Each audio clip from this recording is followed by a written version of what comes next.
We are awaiting word on when the conclave to elect the next pope will begin. This afternoon, the Sistine Chapel closed to the public as preparations begin for one of the most high-stakes and secretive elections. All this renewing interest in last year's Oscar-winning film, Conclave. The Pope is dead. The throne is vacant. The conclave begins now. We're about to choose the most famous man in the world. And 1.25 billion souls watching. It was a fabulous film, and joining me now is former journalist and novelist Robert Harris. He is the author of Conclave, which is the inspiration behind the film, which was, by the way, distributed by our sister company, Focus Features. Robert, thank you so much for joining me. I want to first begin by asking what you had in terms of an inspiration for writing your book, and then to have it turned into a film that won the Oscar for Best Adapted Screenplay. That's extraordinary. And we want to note that viewership for Conclave, it spiked 283% following Pope Francis's death. So all of this, what's your reaction? Well, I mean, first of all, I'm very sorry that the Pope has died. I think he was a very good man. So I'm slightly embarrassed in a way to kind of profit out of this tragic event. But obviously, it's very gratifying to see a book that I wrote 8 years ago, back in the charts and rising again. I put a lot into that book. I'm very fond of it. It's one of my favorite of the novels I've written. I was a political journalist before I became a novelist, and the book is about the ultimate election. That's what drew me to it. I wanted to write about this incredibly secret but very, very important election. And you did so beautifully. So I have to ask, with all of the incredible detail you include, were you able to get insider access? I'm curious what the whole process was like writing it. And was there anything, Robert, that surprised or shocked you?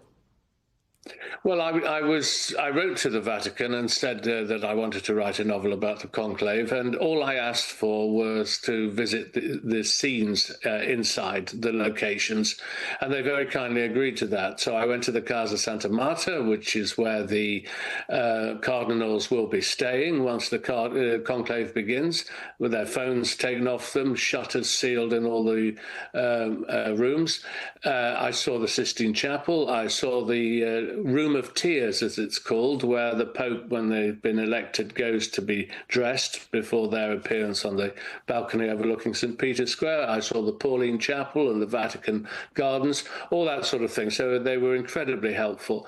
And the research that I did, I suppose the thing that struck me most was just how political the process is. I mean, it's a series of exhaustive ballots until one candidate has a 2/3 majority. So this is very political. The people, the men inside the Sistine Chapel, locked inside, they know who tops each ballot and who's running second and third and so on. So you can see the front runner, you can see who's likely to win, and they gather, the opponents of that person, or the ones who don't think he'd make a good pope, gather behind another candidate. So it's a very dramatic process. And do you have a sense of the way it was depicted in the film versus the reality of the process? Do you think the film did a good job of showing that? Yes, I do, very much so. The film was very faithful to the novel, and I spent a lot of time with the screenwriter and the director, and Ralph Fiennes. I met and talked about that role. So it's a very good depiction of the novel, and the novel was the best I could make as a depiction of the actual conclave process. And I did talk to a cardinal about it, the British Cardinal Cormac Murphy O'Connor, who did like the book for its research, which he said was good. And as for the ending, he says, I told myself it's only a story. Well, I'm sure it was gratifying, though, to get that sort of compliment on the research and how wonderful you did it.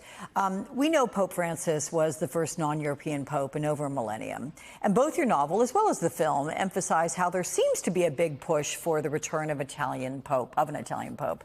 And many of these cardinals, as you know, they're coming from all over. They probably don't know each other.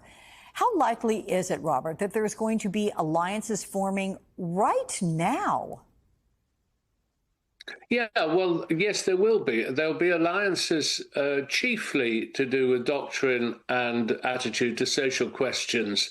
And that broadly, like most politics, devolves into progressives or reformists versus traditionalists. But allied to that, definitely, there are these regional variations. Europe still predominates, and there is a feeling that the Italians haven't had a pope for nearly 50 years. They had a Pole and then a German and then an Argentinian, so that they would like to see an Italian. Now, whether they will vote as a bloc, that I doubt, because they'll be affected by the other pressures. But I think there is a desire to be a black African Pope, because this is where the great growth areas are for the Catholic Church. We'll just have to wait and see. We can't possibly tell. The favourite almost invariably loses, so you know it's anybody's race. Which then means that it may be longer than one would expect. Do you have any expectation for the length of time it'll take, this conclave? Well, it's very unusual for a conclave to go beyond 5 ballots. The first ballot is on the first day. We see them go into the Sistine Chapel, the doors locked behind them, and then they have a vote. And in that vote, you get an enormous number of candidates get one vote, maybe, because a lot of people, frankly, vote for themselves or they vote for a friend. The next day, it starts to get more serious. There are 2 ballots the next morning and 2 ballots the next afternoon. And normally, by the middle of the afternoon of the second day, there's a result. The white smoke emerges, or the final vote on the second day. If it goes into a third day, i.e. to a 6th ballot, that would be very unusual. That I don't think has happened. I don't think it's happened since the Second World War, actually.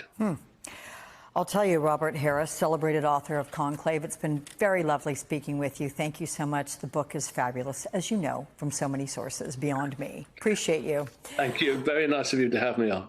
Thank you.